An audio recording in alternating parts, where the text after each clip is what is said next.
अस्सलाम वालेकुम दोस्तों, welcome back to our channel find Urdu. Pageant pageant का मतलब है रंगारंग मेला, हुस्न का मुकाबला।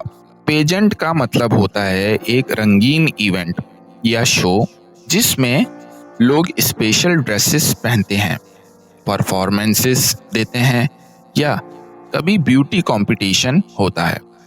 ये वर्ड अक्सर ब्यूटी पेजेंट्स जैसे इवेंट्स के लिए यूज होता है।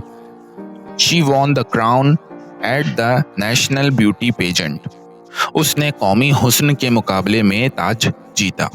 तो दोस्तों, पेजेंट का मतलब है रंगीन मेला या शो जहां लोग दिखावा, ब्यूटी या कल्चर का इजहार करते हैं। उम्मीद है अब आपको पेजेंट का मतलब समझ में आ गया होगा।